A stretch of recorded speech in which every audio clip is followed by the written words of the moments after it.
আমার নবীর একজন সাহাবীর নাম ছিল আব্দুল্লাহ। নাম কি? আব্দুল্লাহ।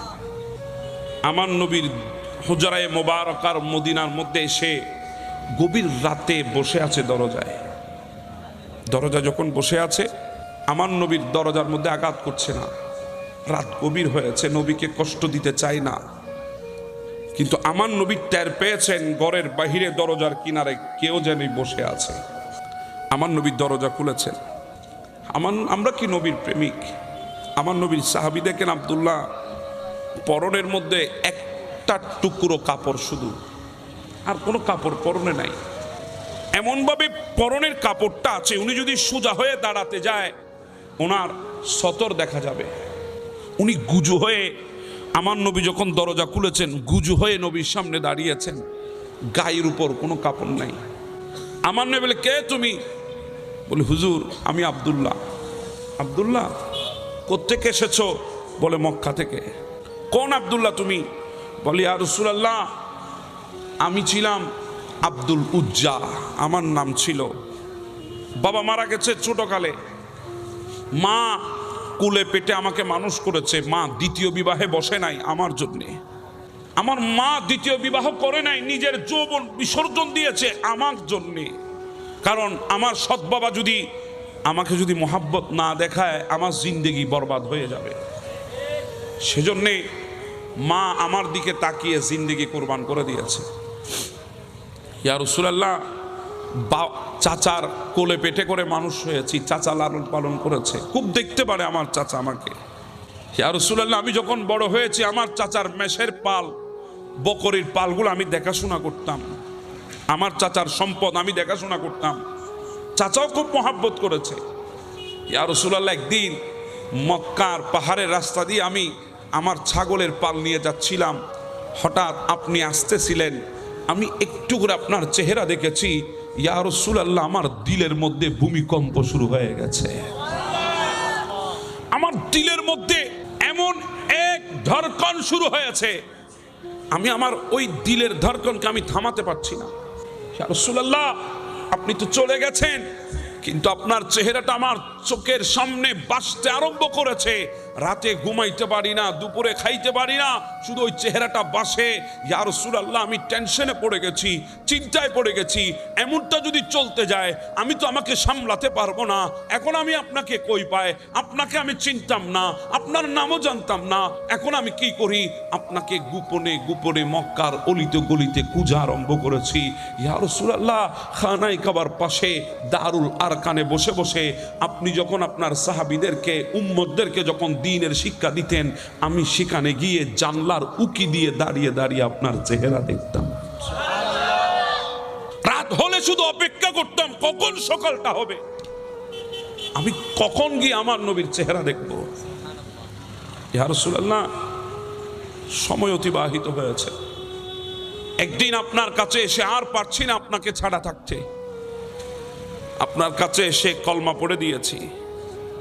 আপনি আমাকে কলমা পড়িয়েছেন। নাম ছিল আব্দুল উজ্জা, আপনি নবী নাম রেখেছেন আব্দুল্লাহ। সুবহানাল্লাহ। ইয়া রাসূলুল্লাহ আপনি তো চলে এসেছেন মদিনায়, আমি আসতে পারি নাই, কারণ এখনো চাচাকে বলি নাই, মাকে বলি নাই, আসবো কিভাবে, কি জবাব দেব?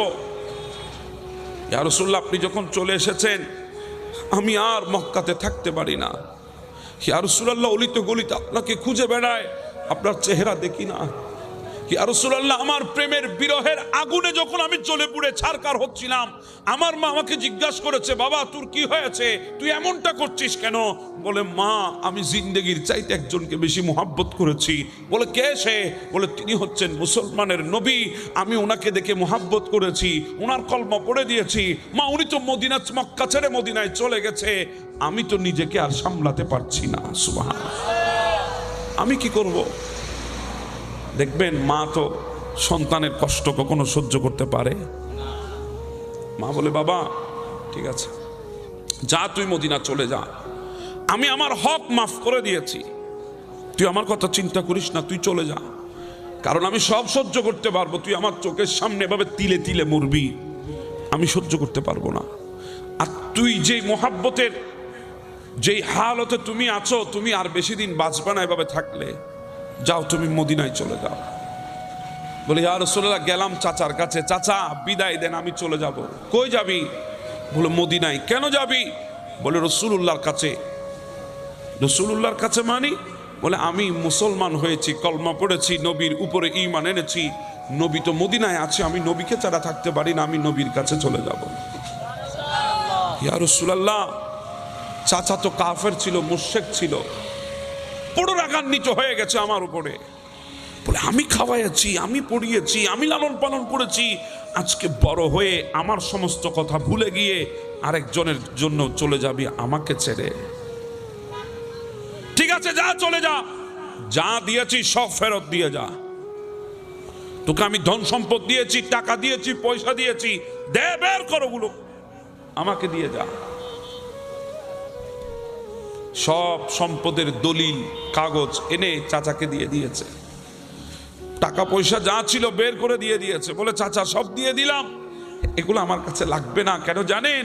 কারণ আমি যেটা নিতে যাচ্ছি ওটা তো কুল কায়নাতের সম্পদ। সুবহানাল্লাহ। চলে গেলেন, চাচার কাছে সমস্ত সম্পদ দিয়ে দিলেন। চাচা বলে দিয়ে দিয়েছো সব? বলে হ্যাঁ। পরনের কাপড়টাও খুলে রাখ। আল্লাহ, পরনের কাপড়টাও খুলে রাখ, ওটাও আমি দিয়েছি তোকে। চাচা তুমি মনে করেছো পরনের কাপড়ের কথা বলে দুনিয়ার লজ্জায় ফেলে আমাকে আটকাতে পারবে? চাচা না না, দুনিয়ার ইজ্জত দিয়ে কি করব, আমি সব ফেলে দিলাম, কোনো অসুবিধা নাই। তুমি আমাকে দুনিয়ার সামনে লজ্জিত করবা, আমি লজ্জিত হব, সমস্যা নাই, কারণ আমি তো দো জাহানের বাদশার দিকে রওনা হয়েছি। ইজ্জত সম্মান দুনিয়ায় নাই, ইজ্জত সম্মান তো রাসূলের দরবারে আছে। সব খুলে দিয়েছি। ইয়া রাসূলুল্লাহ, বিবস্ত্র হয়ে গিয়েছি। মার কাছে গিয়ে বলেছি মা কিছুইতে নাই পরনে, একটা টুকরা কাপড় দিবা, একটু কোনোভাবে শরীরে লাগিয়ে আমি একটু মদিনায় যাব। হায় মা বলে বেটা আমার ঘরে তো একটা ওড়না ছাড়া আর কিছুই নাই। বলে মা ওটা দাও।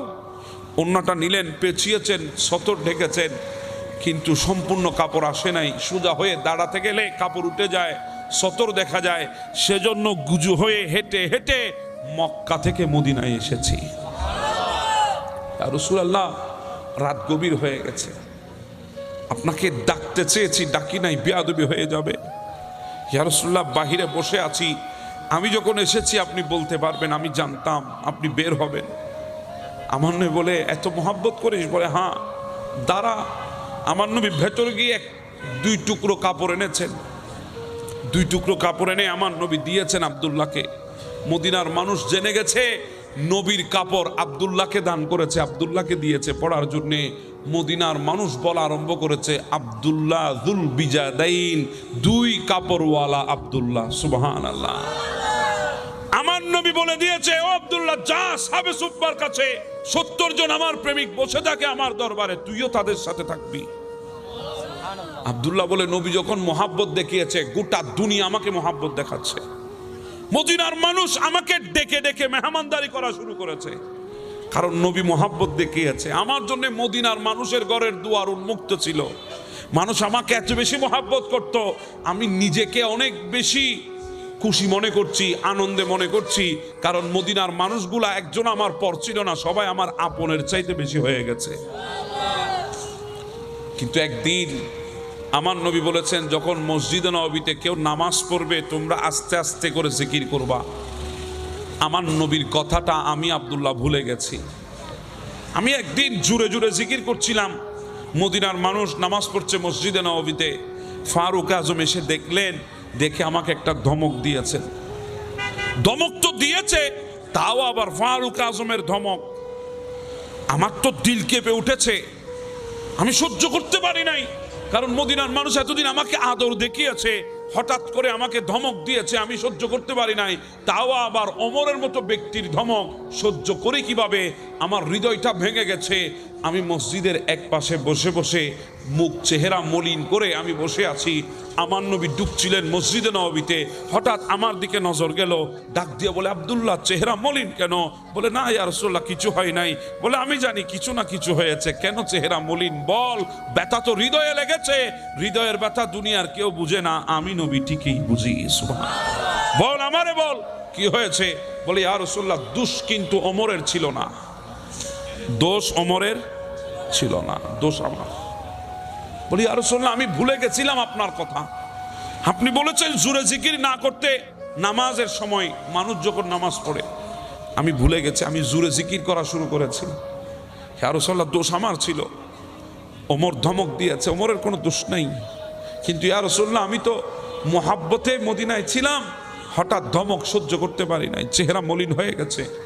আমার নবী হাত ধরলেন, আব্দুল্লাহ হাত ধরে নিয়ে গেলেন। ওমর ধমক দিয়েছ? বলে, হ্যাঁ ইয়া রাসূলুল্লাহ, জোরে জিকির করছিল।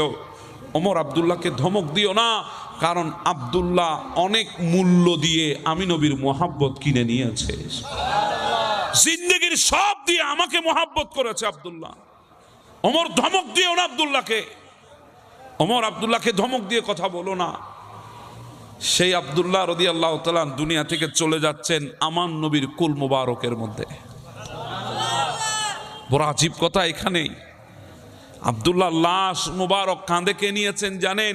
হযরতে সাইয়েদনা সিদ্দিক আকবর রাদিয়াল্লাহু তাআলা। ওনার লাশ মুবারক কাঁধে নিয়েছেন হযরতে ওমর ফারুক রাদিয়াল্লাহু তাআলা। ওনার লাশ কাঁধে নিয়েছেন মাওলা আলী শের খুদা কাররামাল্লাহু তাআলা ওয়াজহুল করিম। ওনার লাশ কাঁধে নিয়েছেন হযরতে আব্দুল্লাহ ইবনে মাসউদ রাদিয়াল্লাহু তাআলা। রাতের বেলায় যখন গোরস্থানে নিয়ে যাচ্ছে, লাশের সামনে হাতে চেরাগ বাতি নিয়েছেন হযরতে বেলাল হাবশী। সুবহানাল্লাহ।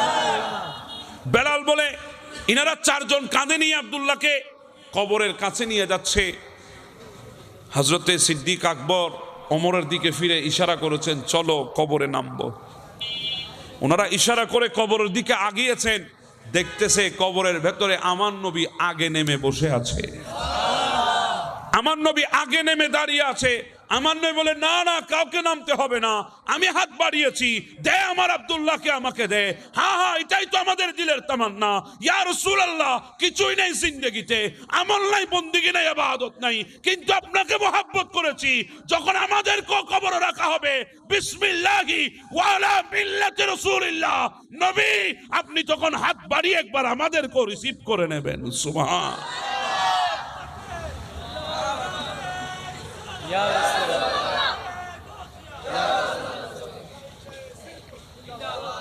এটা ছাড়া তো আমাদের দিলের আর কোনো তামান্না নাই, কথা বলেন ঠিক না?